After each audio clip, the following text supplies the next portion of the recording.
Hello friend बच्चों, क्या हाल है।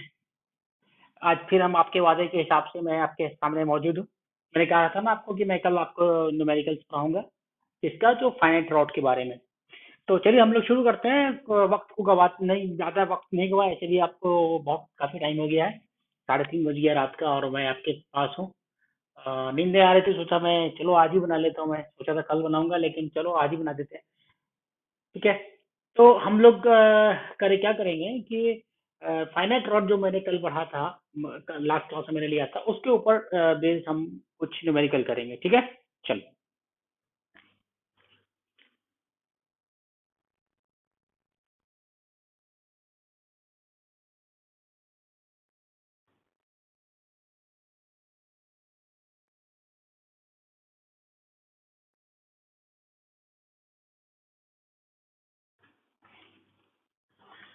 हाँ, तो हम लोग क्या करें, जो हमारा न्यूमेरिकल्स है उससे पहले सबसे पहले मैं क्या करता हूँ कि एक एग्जांपल आपको एसी वर्मा का बताता हूँ। उस एग्जांपल में काफी अच्छा कॉन्सेप्ट है। वो एग्जांपल करेंगे आप ही। मैं उसमें जो कॉन्सेप्ट आ रहा है उस कॉन्सेप्ट पे थोड़ा सा मैं डिस्कशन कर लेता हूँ। प्रॉब्लम क्या था उसमें, है क्या कि एग्जाम्पल नंबर 12 आप देखोगे। एग्जाम्पल नंबर 12 है किनका, एस सी वर्मा का। इस चैप्टर का चैप्टर नंबर 29 है ना, इलेक्ट्रिक फील्ड इलेक्ट्रिक पोटेंशियल वाला चैप्टर जो उसी का। ठीक है। उसमें आप देखोगे कि एक रॉड दिया हुआ है ऐसा, एल लेंथ का, और क्या कह रहा है, एल लेंथ का रॉड है, और वो ये कह रहा है कि इस पे चार्ज क्यू है, सिमेट्रिकल डिस्ट्रीब्यूटेड चार्ज है, और इसके बाई सेक्टर पर किसी कोई पॉइंट दे दिया है। डिस्टेंस मान लो एक ए वी कुछ भी दिया हुआ है, मुझे पता नहीं, याद नहीं। तो इस पर क्या है कि वो कह रहा है कि इस पर इलेक्ट्रिक फील्ड की वैल्यू निकालिए। है क्या कि जब हम लोग वो वाला कर रहे थे, वाई वाई एक्सिस पर जब हम लोग बात कर रहे थे, रॉड को ऐसे सीधा सीधे रख रहे थे, वाई एक्सिस के अलोंग रख रहे थे, तो हम लोग क्या करते थे, वाई पे जाके डी वाई रहते थे। सिंपल यहाँ भी वही करेंगे। हम अभी एक्स के अलोंग काम कर रहे हैं, तो एक्स पे जाके डी एक्स का एक स्ट्रिप लेंगे। एकदम वही कॉन्सेप्ट है जो हम लोगों ने कल रात में किया था, कल कल किया था। और एक्स पे जाके हमने क्या लिया, डीएक्स का एक स्ट्रिप ले लिया, और इस डीएक्स को यहाँ से ज्वाइन कर दिया। ये हमारा एंगल थीटा हो गया। ठीक है। तो डी डीएक्स है, तो इसका क्या होगा, चार्ज भी क्या होगा, हमारा डीक्यू चार्ज होगा। और डीक्यू चार्ज क्या होगा, लैम्डा डीएक्स होगा। बहुत सिंपल, जो हम लोग हमेशा करते हैं, हमेशा कूलम्ब लॉ में भी हमने यही पढ़ा था, और वो भी अभी भी वही कर रहे हैं। ठीक है। तो अब क्या करोगे कि इसकी वैल्यू क्या होगी, डीई होगी, डीई होगी। और अगर ये थीटा है, इसको थोड़ा एक्सटेंड करो तो ये भी थीटा होगा। तो इधर क्या हो जाएगा, इस तरफ डी कॉस थीटा होगा, और इधर क्या होना चाहिए, डी साइन थीटा होना चाहिए। ठीक है। लेकिन देखो, इसने क्या बोला, बाई सेक्टर पर बोला था कि आप किसी बाई सेक्टर पर किसी पॉइंट पे आपको इलेक्ट्रिक फील्ड की वैल्यू निकालनी है इस रॉड के। इसका मतलब ये कह रहा था कि L/2 ये है और L/2 ये है। ठीक है। देखो, बनाना नहीं है इस प्रॉब्लम को, मुझे वो सॉल्यूशन दिया हुआ है। तो मुझे सिर्फ इससे एक कॉन्सेप्ट निकालना है। देखो, जब ये दोनों बराबर बराबर में बाइसेक्टर जब करते हैं, तो हम ये देखते हैं कि एक्स पे जाके जब डीएक्स यहाँ लेते हैं हम लोग, तो हमारे पास क्या होता है कि इलेक्ट्रिक फील्ड इधर आती है। अगर मान लो मैं यहाँ से यहाँ चला जाऊं, एक्स पे जाके डीएक्स ले लूं, देखो हो क्या रहा है कि जब हम जब एक्सप्रेशन बना रहे थे, सॉल्व कर रहे थे फाइनाइट रॉड के लिए, तब हम क्या कर रहे थे, तो हम क्या कर रहे थे कि theta one and theta to की दो वैल्यू हमारे पास आ रही थी, अलग अलग आ रही थी। Theta one theta two equal नहीं थे। लेकिन यहाँ क्या हो रहा है कि जब बाइसेक्ट करोगे तो दोनों अगर इस पॉइंट को इस पॉइंट से अगर आप मिलाओ, तो आप थीटा, ये थीटा और ये थीटा क्या होगा, ये वाला जो थीटा है, ये वाला जो थीटा है, दोनों थीटा वन थीटा टू क्या होगा, दोनों इक्वल हो जाएगा। तो इसका मतलब ये हो गया कि आप इसको ऐसे देखो, आपने यहाँ अगर कट किया तो इलेक्ट्रिक फील्ड यहाँ आएगी ऐसे। तो डी कॉस थीटा तो ठीक है अपनी जगह पे, ये थीटा है मान लो, तो ये डी कॉस थीटा तो अपनी जगह पे ठीक है, इसके लिए भी डी कॉस थीटा आ जाएगी। मतलब अगर इस वाले के लिए इस तरफ के सारे रॉड के पार्ट को छोटा छोटा पूरा करते चलो, और सबके लिए डी कॉस थीटा कैलकुलेट कर चलो, तो सबका कंपोनेंट एक ही डायरेक्शन में आता चला जाएगा। ठीक है। लेकिन देखो, जितना पॉइंट डी इस डीएक्स के लिए डी साइन थीटा इधर आ रहा है, उतना ही पॉइंट डीएक्स के लिए इतना आ रहा है, वैल्यू सेम आ रही है। इसीलिए सेम मैग्नीट्यूड के होने की वजह से दोनों एक दूसरे को कैंसिल कर देंगे। मतलब क्या हुआ, मतलब ये है कि अगर मैं अब इसको ऐसे दिखाऊं, अगर मैं मान लो कि ये ऐसा है और एक का एक पर्टिकुलर डी पॉइंट पे अगर मैं कोई वैल्यू कैलकुलेट करूं इलेक्ट्रिक फील्ड की, और theta one and theta to दो इक्वल हो जाए, थीटा वन ये हमने थीटा टू माना था और हमने इसको थीटा वन माना था, तो theta one and theta two are अगर इक्वल हो तो हमारे पास क्या हो जा रहा है, ई पैरेलल की वैल्यू खत्म हो जा रही है। क्योंकि जैसे जैसे आप जाते हो वाई पे जाओगे डी वाई लोगे, तो इसका जो डी होगा यहाँ, इसका जो डी साइन थीटा होगा, और फिर यहाँ जो आओगे, जितना पॉइंट पे यहाँ लास्ट यहाँ करोगे उतना ही डिस्टेंस यहाँ भी है, मतलब आप एल ले रहे हो, एल बाई टू ले रहे हो, तो सेम आएगा। और डी कॉसेट डी साइन थीटा और डी साइन थीटा एक दूसरे के इक्वल एंड अपोजिट हो जाएंगे, इसीलिए ये कैंसिल हो जाएगा। तो हमारे पास क्या वैल्यू बचेगी, सिर्फ एक वैल्यू बच जाएगी डी ई परपेंडिकुलर, जिसको हम लोग कहते थे ई परपेंडिकुलर की वैल्यू आ जाएगी। ये कॉन्सेप्ट था, इसको समझना जरूरी था, इसलिए मैंने वो उस एग्जाम्पल का मैंने हवाला लिया है, रेफरेंस लिया है, तो वो उस रेफरेंस को यूज करना है। बाकी आप तो कैलकुलेशन है, कुछ नहीं है, आप डी कॉस थीटा है ना, तो इंटीग्रेशन डी कॉस थीटा करोगे, डी कॉस थीटा करोगे, और लिमिट लेना है सिर्फ। तो लिमिट लेने के लिए अगर आप चाहते हो तो एक कॉन्सेप्ट है कि माइनस एल बाई टू से प्लस एल बाई टू तक हो जाएगा, और डी की वैल्यू आपको पता है कि के क्यू बाई आर स्क्वायर होता है, तो लेमडा डी एक्स अपॉन हमारे पास ये जो है, ये हमारा क्या आएगा, वही डी सेक थीटा आ जाएगा, डी सेक थीटा आ जाएगा। और फिर आप उस डी एक्स और थीटा दोनों वेरिएबल है डी में, तो आप क्या करोगे, डीएक्स को थीटा के टर्म में चेंज कर दोगे और सॉल्यूशन निकालोगे, बहुत आसान है। उसके बाद वो सारे वही काम है जो हमने कल हमने अपने क्लास में किए थे, ठीक है। बस मुझे यही समझाना था आपको इस प्रॉब्लम के जरिए। तो इसका सॉल्यूशन भी दिया हुआ, वो वहां से भी देख सकते हो डायरेक्ट, जो जिस मेथड से मैंने कल सॉल्व किया था इस तरह के प्रॉब्लम को, उसी तरह के इसी सेम आपको मेथड यहाँ पे अप्लाई करना है, ठीक है। बहुत ही आसान है। तो बच्चों, मुझे लगता है कि आपको बहुत मजा आ रहा होगा, क्योंकि मैं कॉन्सेप्ट के साथ बताना चाह रहा हूँ आप लोगों को सारी चीजें, ठीक है। तो कॉन्सेप्ट समझने की जरूरत है, और कुछ खास इसमें ऐसी कोई बहुत बड़ा रॉकेट साइंस नहीं है, आप समझो और इसको बनाओ, और कुछ करना नहीं है, ठीक है। तो अब मैं क्या करता हूँ, एक थोड़ी सी बात और कर लें कि अगर मान लो कि ये हमारा एक रॉड है, और इस पॉइंट डी पे हमारे पास क्या निकालना है, इलेक्ट्रिक फील्ड की वैल्यू निकालनी है। तो इसको आप ऐसे ज्वाइन करोगे जैसा करा था कल भी हमने, इसको भी ज्वाइन करोगे। अगर थीटा वन थीटा टू बराबर है, इक्वल है, तो मैंने बताया कि सिर्फ एक वैल्यू ई परपेंडिकुलर की वैल्यू आएगी, और ई पैरेलल एक दूसरे को कैंसिल कर देगा। लेकिन इसमें एक कॉन्सेप्ट ये है कि अगर ये मान लो प्लस था तो इलेक्ट्रिक फील्ड की वैल्यू इधर होगी, अगर ये माइनस हो जाए, अगर ये तो इलेक्ट्रिक फील्ड की वैल्यू ये होगी। मतलब कि अगर ये प्लस लेमडा था, तब तो हमारे पास इलेक्ट्रिक फील्ड की वैल्यू इस तरफ भाग रही थी, और अगर ये माइनस हो जाए तो ये इस तरफ की मतलब टुवर्ड्स द रॉड होगा, ठीक, इलेक्ट्रिक फील्ड की वैल्यू। दूसरी चीज क्या होगी कि theta one and theta to जो है वो कहां से लेंगे, परपेंडिकुलर लाइन से लेंगे। ये हमारा क्या है, परपेंडिकुलर लाइन है, परपेंडिकुलर लाइन है। Theta one and theta to आप नोट करते चले जाओ, ठीक है। Theta one theta two from perpendicular in and in opposite direction में, अपोजिट डायरेक्शन में आप परपेंडिकुलर लाइन पे लेंगे, ठीक है। दो बातें हो गई, एक तो हमारे पास परपेंडिकुलर, एक चीज और है कि थीटा वन और थीटा टू किसको मानेंगे, तो जो बिगर वन होगा ना, जो बिगर वन होगा उसको हम लोग क्या करेंगे, थीटा वन मान लेंगे, ठीक है। ये भी लिख लो, कहीं पर नोट कर लेना अपने लैंग्वेज में कि थीटा वन थीटा टू को अपोजिट लेना है, परपेंडिकुलर लाइन से लेना है, थीटा वन को बिगर वन को थीटा वन मानना है, और उस हिसाब से कैलकुलेट कर देना है, ठीक है। अब हम लोग आते प्रॉब्लम के ऊपर में। अभी मैंने वो उस कॉन्सेप्ट को आप याद रखेंगे, इस कॉन्सेप्ट को याद रखेंगे, सारे न्यूमेरिकल्स खटाखट बनेंगे, फटाफट बनेंगे, आपको जरा भी सोचना नहीं पड़ेगा, ठीक है। अब देखते हैं हम लोग, मान लो कि हमारे पास एक इनफाइनाइट रॉड दिया हुआ है।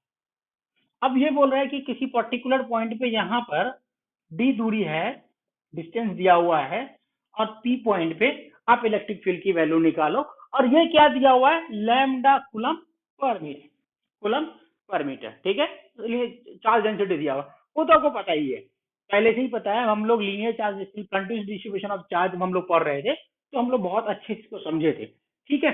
अब देखो क्या किया हमने कि ये हमारे पास आ गया।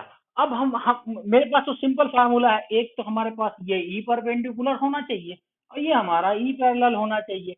ये रिजल्ट इतना इंपॉर्टेंट है ना कि आपको याद रखना चाहिए इस रिजल्ट को। अभी जो मैं रिजल्ट निकालने जा रहा हूँ that is a very very important. किसी इनफाइनाइट रॉड के लिए किसी पर्टिकुलर पॉइंट पे ई परपेंडिकुलर की वैल्यू, इलेक्ट्रिक फील्ड की वैल्यू क्या होगी। ठीक है, तो अब देखो यहाँ क्या होना है, ई परपेंडिकुलर क्या होता है, हमको याद है कि के lambda by D sine theta one plus sine theta two होता है। तो यहाँ पर थीटा वन की वैल्यू क्या होगी और थीटा टू की वैल्यू क्या होगी, ये आपको समझना है। ठीक, पैरेलल लाइन है ये क्या है, इनफाइनाइट लाइन है, तो हमारे पास थीटा वन की वैल्यू क्या होगी 90 डिग्री हो जाएगी और थीटा टू की वैल्यू भी 90 डिग्री हो जाएगी। ठीक है, तो हम क्या करेंगे यहाँ पे cos sine theta one plus तो साइन 90, फास्ट थोड़ा कर रहा हूं मैं, आप पॉज करके देख सकते हो। ठीक है, साइन 90 प्लस साइन 90 वैल्यू क्या आएगी हमारी के लैम्डा बाई डी, और साइन 90 की वैल्यू 1 + 1 होती है, तो क्या होगी 2 के लैम्डा बाई डी।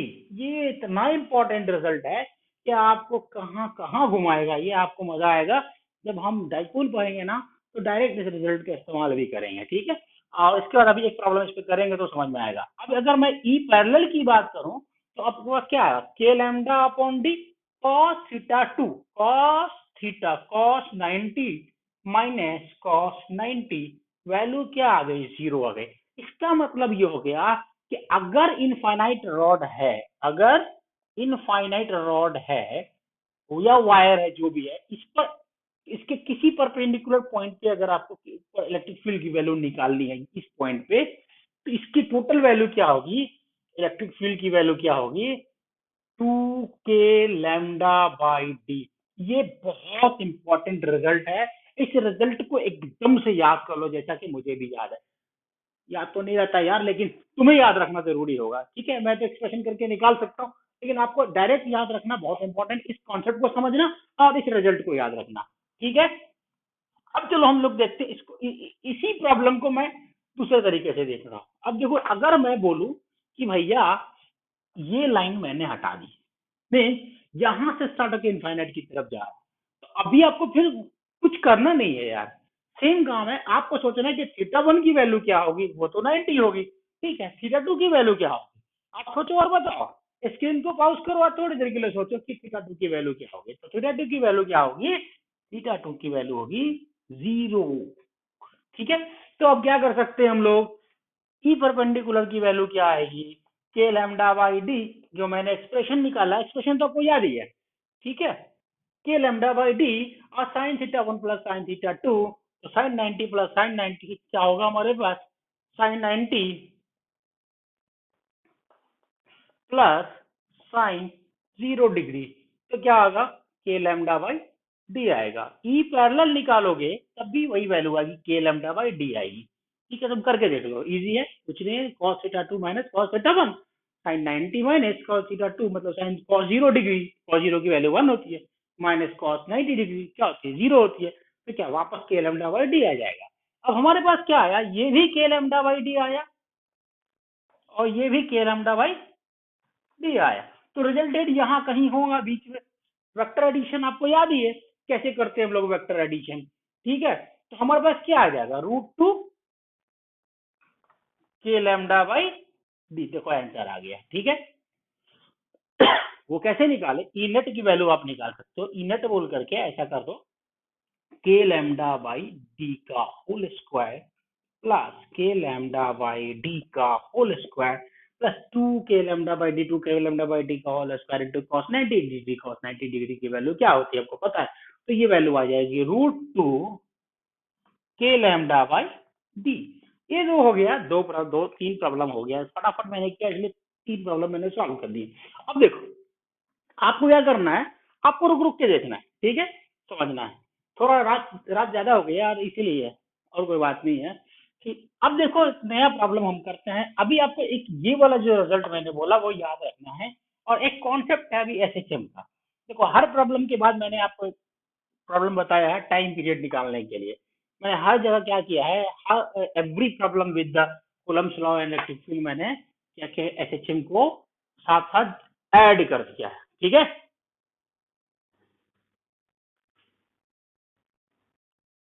अभी हम क्या करेंगे कि एक काम करते हैं, देख रहे हो ना आप लोग? देखो, प्रॉब्लम करते हैं एक इस पर। प्रॉब्लम क्या है हमारा कि एक इनफाइनाइट रॉड है, देखो, और क्या कह रहा है कि इसका लैम्डा कूलम पर मीटर है, और यहां पर कोई डिस्टेंस ए दिया हुआ है। इस ए डिस्टेंस पर हमारे पास क्या बोला, एक चार्ज रखा हुआ है जिसका मास m है, ठीक। तो जाहिर सी बात है कि यहाँ पे कुछ ना कुछ इलेक्ट्रिक फील्ड लग रही होगी, इलेक्ट्रिक फील्ड लग रही होगी इसकी वजह से, जो कि क्या आता है हमारा 2k लैम्डा बाई डी आता है, ठीक है। तो मान लेते हैं हम, अगर मैं यहाँ पे बोलूँ कि इस पर्टिकुलर केस में आप इलेक्ट्रिक फील्ड की वैल्यू बताओ, देखो है क्वेश्चन क्या है, क्वेश्चन ये है कि ये जो चार्ज रखा हुआ है Q और मास m का, इस चार्ज को स्लाइटली डिस्प्लेसमेंट करोगे, एकदम हल्का सा, मान लो इस पॉइंट पे लेकर जाते हैं, अभी अभी क्या है, ये इक्विलिब्रियम पोजीशन में है, ये क्या है, इक्विलिब्रियम में है, इक्विलिब्रियम पोजीशन पे है। अब इसको हल्का स्लाइटली डिस्प्लेस करते हैं ऊपर की तरफ, वाई की तरफ। तो अब सवाल ये पूछ रहा है, क्वेश्चन ये हो रहा है कि बताओ कि ये एसएचएम करेगा कि नहीं करेगा? बिल्कुल करेगा एसएचएम, क्योंकि स्लाइटली डिस्प्लेस करोगे ना तो फोर्स की वैल्यू बढ़ जाएगी, वो फिर नीचे की तरफ इसको कम ये करेगा, ठीक है। और ये ऊपर नीचे करना शुरू कर देगा, और जब ये ऊपर नीचे शुरू करेगा तो आपको उसका टाइम पीरियड बताना है कि कितना टाइम पीरियड होगा। चलो करते हैं। तो सबसे पहले हम क्या करेंगे, इसको आपको एक कॉन्सेप्ट याद होगा, जब कूलम्ब्स लॉ हम पढ़ रहे थे तो हमने बताया था कि अगर कहीं भी इलेक्ट्रिक फील्ड के अंदर में कोई भी चार्ज अगर पार्टिकल है तो इसका मतलब ये है कि इसमें नीचे mg काम कर रहा है, और इसका फोर्स इस चार्ज की अगर q चार्ज है तो q इंटू ई काम कर रहा है, मतलब q इक्वल टू mg काम कर रहा है, q equal to mg equilibrium के लिए। तो यही कॉन्सेप्ट या ये सेम कॉन्सेप्ट हम लोग यहाँ अप्लाई करते हैं। तो हम लोग क्या देखते हैं कि इसको देखो, पहला चीज कि यहाँ पे इलेक्ट्रिक फील्ड की वैल्यू क्या होगी, तो यहाँ पे इलेक्ट्रिक फील्ड की वैल्यू होगी ई होगी हमारे पास 2k लैम्डा अपॉन ए, एक वैल्यू हमारे पास ये आ गई। दूसरा चीज ये, दूसरी बात ये है कि यहाँ पे फोर्स की वैल्यू क्या होगी, तो फोर्स की वैल्यू हमारी होगी 2k lambda upon a into या क्यू, यही था ना, q into force equal to क्या होता है, क्यू इंटू ई। तो ये हमारा एफ इक्वल टू आ गया 2k क्यू लैम्डा अपॉन ए, एक वैल्यू ये आ गई, ठीक है। इसी से वैल्यू सब कुछ हम लोग निकालेंगे। अब देखो, अगर अगर अगर लेकिन एक चीज और देखो कि यहाँ पे बैलेंस कौन किया हुआ है, ठीक है। तो ये दिस फोर्स इक्वल टू क्या, mg, इस पोजीशन पे mg नीचे की तरफ काम कर रहा होगा। तो हम लोग क्या कर सकते हैं, ये जो फोर्स है, देखो बहुत गौर से समझोगे, बहुत आसान भी है, बहुत टफ नहीं है। देखो, हमने बोला कि अब यहाँ पे बैलेंस अगर है तो यहाँ पे कुछ इलेक्ट्रिक फील्ड की वैल्यू होगी, ठीक। उस इलेक्ट्रिक वैल्यू मैंने क्या बोला था, क्यू ई ऊपर की तरफ और mg नीचे की तरफ।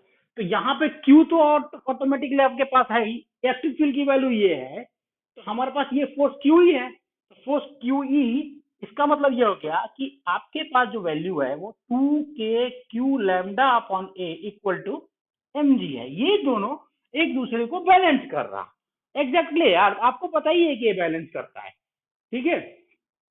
तो ये करेगा जैसा यहाँ पे कर रहा था सिंपल केस में, यहाँ पे वही केस है यार, थोड़ा सा खाली क्या हो गया कि इनफाइनाइट वायर है जिसकी वजह से इलेक्ट्रिक फील्ड की वैल्यू चेंज हो गई है। यहाँ पे हम लोग क्यू इंटू इलेक्ट्रिक फोर्स की वैल्यू ये हो गई 2k Q lambda upon a equal to mg।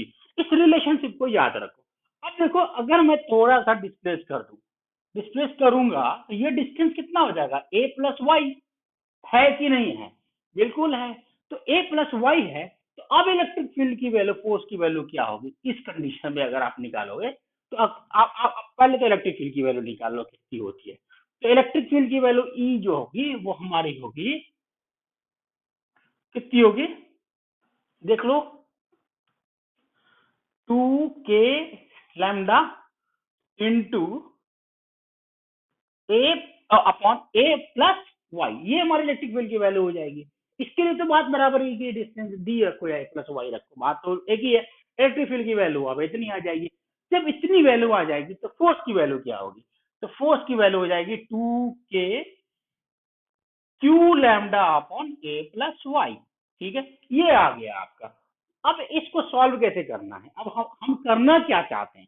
हम करना ये चाहते हैं कि ये जो वैल्यू है, एक फोर्स आपको ऊपर की तरफ लग रहा है, ये कहाँ लग रहा है? ऊपर की तरफ लग रहा है। इस पॉइंट पे, इस पॉइंट पे अगर मैं इसको ऐसे कंसीडर करूं, यहां कंसीडर करूं, तो ये फोर्स आपके पास लग रहा है, ये एफ लग रहा है 2, यहां समझ लो 2k क्यू लैम्डा अपॉन ए प्लस वाई, और नीचे क्या लग रहा है? M g. मतलब दोनों एक दूसरे को बैलेंस कर रहा है। अगर सिस्टम है तो ऐसा कंडीशन होगा, तो ये हमारा हो रहा है। लेकिन हमारे पास फोर्स कितना आ रहा है, एग्जैक्ट फोर्स के साथ हम उसमें एफ नेट निकालेंगे। तो हम लोग क्या करेंगे? एफ नेट निकालते हैं। एफ नेट निकालेंगे तो हम देखते हैं कि 2k क्यू लैम्डा अपॉन ए plus Y minus M G. तो आप यहां क्या करो, 2k क्यू लैम्डा, ए को कॉमन निकालोगे तो 1 प्लस वाई अपॉन ए आ जाएगा माइनस एम जी हो जाएगा। अब देखो, ध्यान दो, इस वैल्यू को गौर करो, ये वैल्यू किसके बराबर है? ये वैल्यू किसके बराबर है? देखो यहाँ एम जी के बराबर है, 2k क्यू लैम्डा अपॉन ए। तो हम क्या लिख सकते हैं? M g by 1 upon y plus a minus M G. तो एम जी कॉमन निकल जाएगा, 1 upon 1 plus Y minus m 1, ये आ गया। देखो, अब इसको तुम सॉल्व कर लेना, ठीक है? जब इसको सॉल्व करोगे तो इसकी वैल्यू जो आएगी ना, वो आएगी, एफ नेट की जो वैल्यू आ रही है ना, वो आ रही है minus M G Y upon A. ये वैल्यू एफ नेट की आ रही है। अब हम तुमको एक चीज और बताते हैं, एसएचएम याद करो तुम थोड़ा सा। ये सब तुम लोग फटाफट आप लोग इसको नोट कर लीजिए, ताकि हमको, चलो इसको हटा देते हैं, इसकी जरूरत नहीं है। ठीक है, अब देखो, एसएचएम याद करोगे। एक मिनट, जब मोबाइल, हाँ यार रनिंग है। देखो, एसएचएम याद करोगे तो हमारे पास क्या था कि मान लो कि हमारे पास एक ऐसा है, स्प्रिंग होता था, वाई एक्सटेंड कर जाता था। ठीक है, तो टाइम पीरियड हम लोग निकालने के लिए तो एफ क्या करते थे कि इसके लिए कंडीशन क्या होता था कि एफ इक्वल टू माइनस के वाई, और टाइम पीरियड होता था 2 पाई। याद कर लो यार, तुम लोग इस सबको याद रखना है, इन सब चीजों को फटाफट के।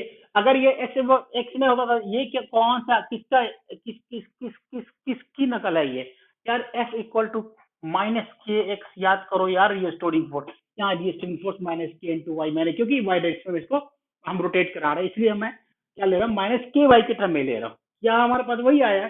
तो देखो, एस एच एम होने के लिए इस कंडीशन को सेटिस्फाई करना चाहिए। अगर इस कंडीशन को सेटिस्फाई कर रहा है तो टाइम पीरियड की वैल्यू ये होगी। आपको पता ही है, एसएचएम में हम पढ़ चुके हैं, बहुत अच्छे से समझ चुके हैं। तो अब देखो, यहाँ आप इसको गौर से देखो, माइनस एम के एक्स, ये वैल्यू क्या आ रही है? के की जगह आ रही है। इसको और इससे कंपेयर करो, ठीक है? इन दोनों को जब कंपेयर करोगे तो के की वैल्यू आपकी कितनी आ रही है? माइनस एम, सॉरी माइनस तो होगा नहीं, m ji upon A, m ji upon a. अब देखो, अभी क्या करेंगे हम लोग, इसीलिए time period TP equal to जो है आपके पास 2 पाई अंडर रूट एम तो है ही, और के की जगह एम जी अपॉन ए। ठीक है, एम जी अपॉन ए, एम से एम को मार डाला, तो time period 2 pi under root A by G. देखो, अच्छा प्रॉब्लम है, कॉन्सेप्चुअल प्रॉब्लम था ये निकल गया। क्वेश्चन, हमारे पास सवाल क्या था, क्वेश्चन हमारा क्या था? हमारा क्वेश्चन यही था कि आपके पास एक चार्ज था, किसी इनफाइनाइट वायर के सामने ए डिस्टेंस पे रखा हुआ था, और बोल रहा था कि देखो ये इक्विलिब्रियम में है, लेकिन इसको मैं थोड़ा सा डिस्प्लेस कर देता हूँ तो एम जी भी बढ़ जाएगा, और फोर्स की वैल्यू कम हो जाएगी, डिस्टेंस बढ़ने पर, डिस्टेंस बढ़ने पर फोर्स की वैल्यू कम हो जाएगी, एम जी बढ़ जाएगा। तो जब एम जी थोड़ा सा मतलब, तो ये क्या करेगा, देखो बहुत ज्यादा नहीं हुआ, इतना मत कर देना कि वो डिस्प्लेस ही हो जाए हमेशा के लिए, स्लाइटली डिस्प्लेस करते हैं। क्वेश्चन आप लिख सकते हो कि इस डायरेक्शन को बनाने के क्या बोलते डायग्राम को बनाने के बाद आप लिख सकते हो कि if we slightly displace then what is the time period. ठीक है, तो यही क्वेश्चन था हमारे पास, इसका टाइम पीरियड कैसे चेंज किया। तो मैंने क्या करा, इसको सिंपल एमजी और क्यू और एमजी के जो कॉन्सेप्ट है उसके ऊपर लेके गए और वहां से फोर्स निकाला, इलेक्ट्रिक फील्ड की वैल्यू मुझे मालूम थी। इसमें रॉकेट साइंस कुछ नहीं था, सिर्फ एक ही बात कॉन्सेप्ट था कि आपको इलेक्ट्रिक फील्ड की वैल्यू मालूम होनी चाहिए और नेट फोर्स निकालने आना चाहिए। नेट फोर्स मैंने इस तरह का जो नेट फोर्स अभी निकाला है यहाँ पे कैलकुलेट किया है, ऐसा हम लोग फोर्स के टाइम में, कूलम्ब लॉ के टाइम में बहुत बार कर चुके हैं और टाइम पीरियड भी निकाल चुके हैं। अगर आपको पुराना वीडियो देखना है कूलम्ब लॉ का, देखिए और फिर अपने आप आपको समझ में आ जाएगा। ठीक है, तो भाई मैंने वादा पूरा कर दिया है आपको। ये प्रॉब्लम और इसके साथ दो प्रॉब्लम और मैंने किया है, तो वो सारे प्रॉब्लम आपको बनाने हैं, इसी कॉन्सेप्ट पे सारे प्रॉब्लम आएंगे। और थोड़ा वो पेंडुलम वेंडुलम वाला थोड़ा बहुत आएगा। आप एस1 में बनाओ पूरा का पूरा, कंप्लीट एस1 में सॉल्व करो, उसके बाद कुछ शीट देखना और कुछ चाहिए होगा तो मैं बता दूंगा, प्रॉब्लम आएगा तो। ठीक है, तो इस प्रॉब्लम को आप नोट करो। और ठीक है, तो फाइनाइट रॉड के लिए मैं इतना ही समझता हूँ। अब मैं रिंग पर बात करूंगा कल नेक्स्ट क्लास में। ठीक है, तो सबसे पहले तो आप मेरा भाई चैनल सब्सक्राइब करो, लाइक करो और शेयर करो। ठीक है, मजा आएगा तो मजा ही आएगा यार, मुझे तो लगता है कि आपको मजा आना चाहिए। अगर कोई प्रॉब्लम है तो बताना मुझे, मैं फिर से दोबारा इसको आपको समझा दूंगा। ठीक है, कोई इशू नहीं है यार, जितनी बजे रात में भी मुझे फोन करके बोलोगे समझाने को तो मैं समझा दूंगा, मुझे कोई टेंशन नहीं है। तुमको कोई दिक्कत नहीं होनी चाहिए, आप लोगों को कोई दिक्कत नहीं होनी चाहिए।